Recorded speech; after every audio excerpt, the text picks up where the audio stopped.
masyarakat Tionghoa.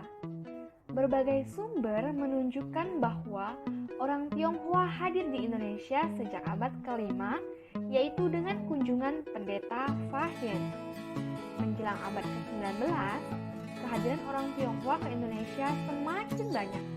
Kebanyakan mereka adalah kaum laki-laki, kemudian diikuti kaum perempuan. Menurut catatan sejarah, keberadaan orang-orang Tionghoa di Indonesia lebih dulu daripada orang-orang Eropa, yang ditandai oleh adanya perkampungan Tionghoa di pesisir utara Jawa seperti Tuban, Demak, dan Jepara pada abad ke-15. Kehadiran para imigran Tionghoa itu berasal dari provinsi Fujian dan Guangdong di pantai selatan dan tenggara.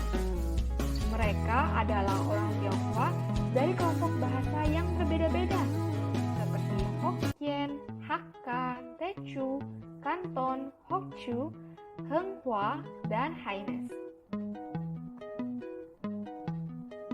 Sekarang kita akan membahas apa yang melatar belakangi kedatangan masyarakat Tionghoa ke Indonesia.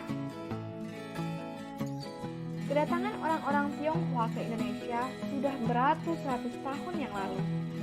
Denny Juwono dalam lembaran sejarah menjelaskan bahwa imigran Tionghoa datang ke Indonesia sudah beratus-ratus tahun yang lalu dikarenakan berbagai faktor, di antaranya tekanan ekonomi dalam negara Tiongkok telah memaksa orang Tionghoa merantau ke Asia Tenggara dari pantai Cina menyusuri daratan Asia Tenggara. Faktor kemiskinan menjadi salah satu penyebab orang Tionghoa bermigrasi ke Asia Tenggara.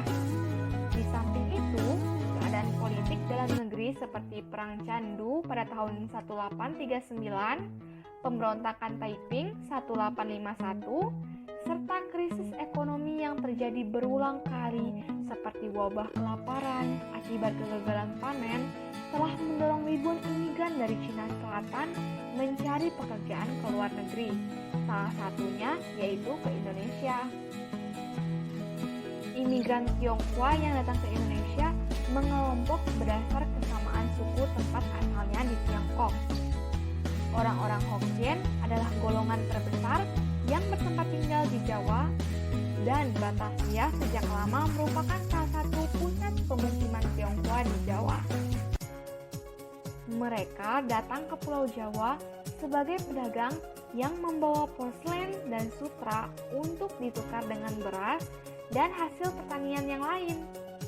Mereka datang dengan perahu yang kecil atau disebut jung dan bergantung pada angin musim. Mereka harus menunggu angin utara agar dapat pulang ke negaranya. Selama waktu menunggu di Pulau Jawa inilah mereka terpikat oleh perempuan setempat dan membentuk keluarga. Lama-kelamaan terbentuklah pemukiman orang Tionghoa yang disebut dengan pecinaan, yang berdampingan dengan rumah atau keraton penguasa pribumi.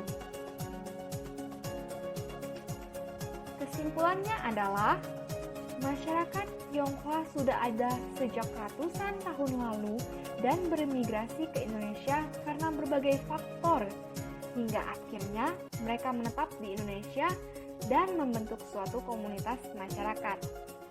Hingga saat ini, eksistensi masyarakat ini tetap terjaga dan mereka dapat hidup berdampingan dengan berbagai suku lain yang ada di Indonesia serta menjalin kerukunan dan keharmonisan.